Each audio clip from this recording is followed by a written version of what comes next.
January 11th. Jacob's wealth increases.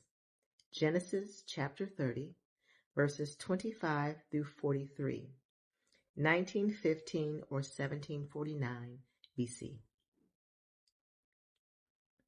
Soon after Rachel had given birth to Joseph, Jacob said to Laban, "Please release me so I can go home to my own country.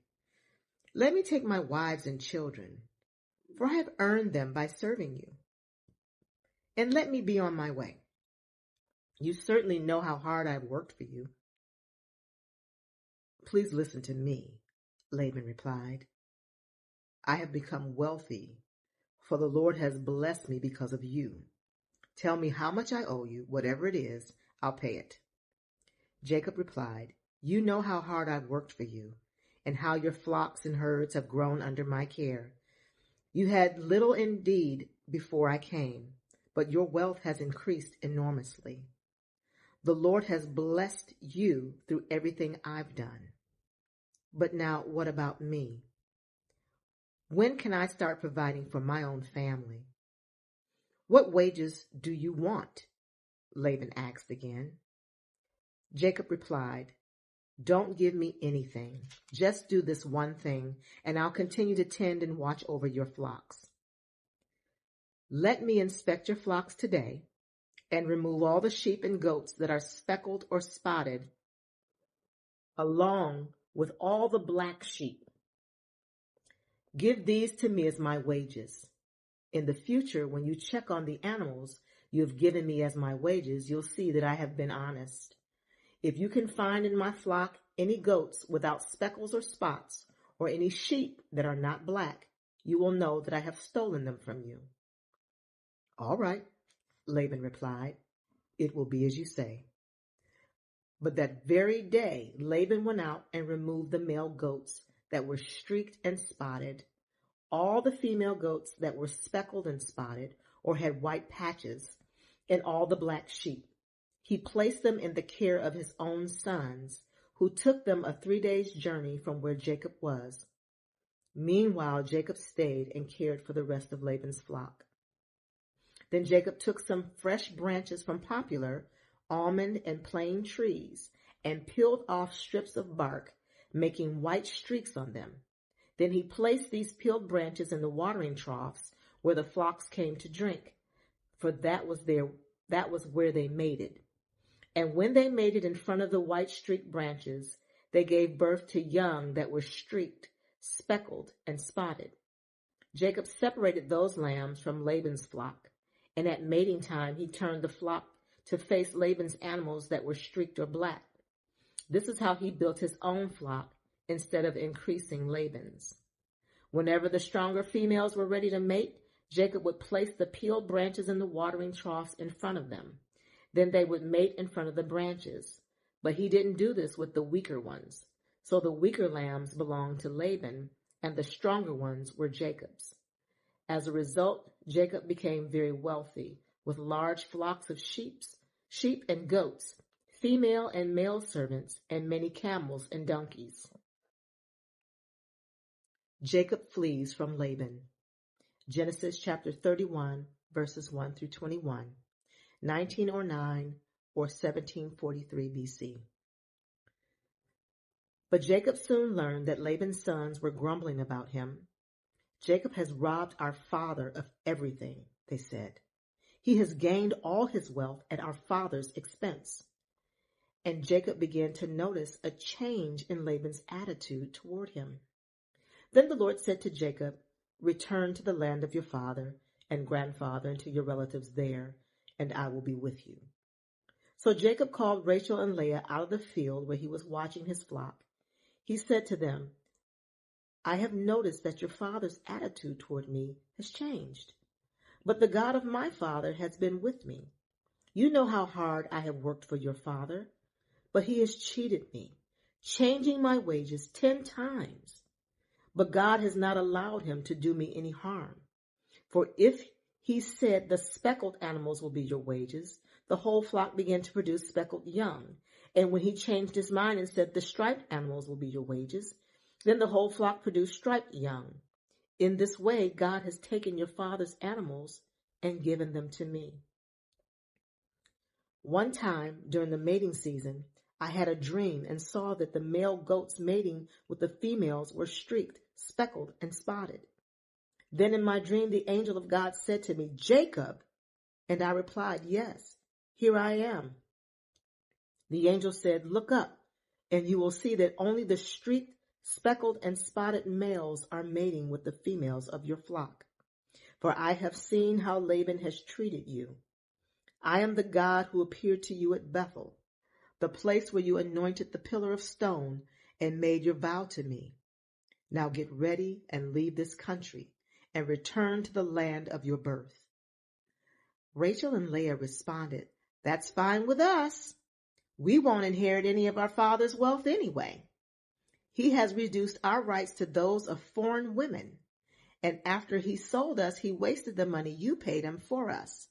All the wealth God has given you from our father legally belongs to us and our children. So go ahead and do whatever God has told you." So Jacob put his wives and children on camels, and he drove all of his livestock in front of them. He packed all the belongings he had acquired in Paddan Aram and set out for the land of Canaan, where his father Isaac lived. At the time they left, Laban was some distance away, shearing his sheep. Rachel stole her father's household idols and took them with her. Jacob outwitted Laban, the Aramean, for they set out secretly and never told Laban they were leaving. So Jacob took all his possessions with him and crossed the Euphrates River, heading for the hill country of Gilead. Laban pursues Jacob. Genesis chapter 31, verses 22 through 42. 3 days later, Laban was told that Jacob had fled, so he gathered a group of his relatives and set out in hot pursuit. He caught up with Jacob 7 days later in the hill country of Gilead. But the previous night God had appeared to Laban the Aramean in a dream and told him, "I'm warning you, leave Jacob alone." Laban caught up with Jacob as he was camped in the hill country of Gilead, and he set up his camp not far from Jacob's. "What do you mean by deceiving me like this?" Laban demanded. "How dare you drag my daughters away like prisoners of war? Why did you slip away secretly? Why did you deceive me? And why didn't you say you wanted to leave? I would have given you a farewell feast with singing and music, accompanied by tambourines and harps. Why didn't you let me kiss my daughters and grandchildren and tell them goodbye? You have acted very foolishly. I could destroy you, but the God of your father appeared to me last night and warned me, 'Leave Jacob alone.' I can understand your feeling that you must go, and your intense longing for your father's home. But why have you stolen my gods?" "I rushed away because I was afraid," Jacob answered. "I thought you would take your daughters from me by force. But as for your gods, see if you can find them, and let the person who has taken them die. And if you would find anything that belongs to you, identify it before all these relatives of ours, and I will give it back." But Jacob did not know that Rachel had stolen the household idols. Laban went first into Jacob's tent to search there, then into Leah's, and then the tents of the 2 servants' wives, but he found nothing. Finally, he went into Rachel's tent, but Rachel had taken the household idols and hidden them in her camel saddle, and now she was sitting on them. When Laban had thoroughly searched her tent without finding them, she said to her father, "Please, sir, forgive me if I don't get up for you. I'm having my monthly period." So Laban continued his search, but he could not find the household idols. Then Jacob became very angry, and he challenged Laban. "What's my crime?" he demanded. "What have I done wrong to make you chase me after me as though I were a criminal? You have rummaged through everything I own. Now show me what you found that belongs to you. Set it out here in front of us, before our relatives for all to see. Let them judge between us. For 20 years I have been with you, caring for your flocks. In all that time, your sheep and goats never miscarried. In all those years, I never used a single ram of yours for food. If any were attacked and killed by wild animals, I never showed you the carcass and asked you to reduce the count of your flock. No, I took the loss myself. You made me pay for every stolen animal, whether it was taken in broad daylight or in the dark of night. I worked for you through the scorching heat of the day and through cold and sleepless nights. Yes, for 20 years I slaved in your house. I worked for 14 years, earning your 2 daughters and then 6 more years for your flock. And you changed my wages 10 times.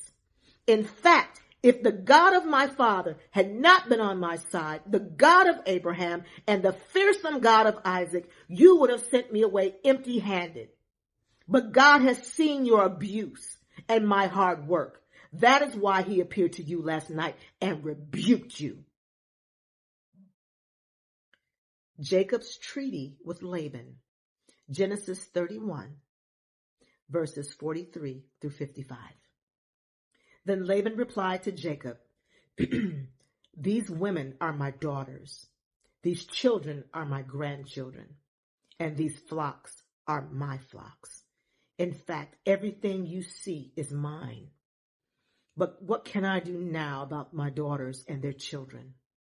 So come, let's make a covenant, you and I, and it will be a witness to our commitment. So Jacob took a stone and set it up as a monument. Then he told his family members, gather some stones. So they gathered stones and piled them in a heap. Then Jacob and Laban sat down beside the pile of stones to eat a covenant meal. The stones to eat a covenant meal.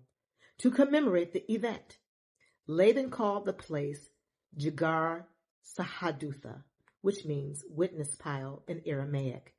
And Jacob called it Gilead, which means witness pile in Hebrew. Then Laban declared, this pile of stones will stand as a witness to remind us of the covenant we have made today.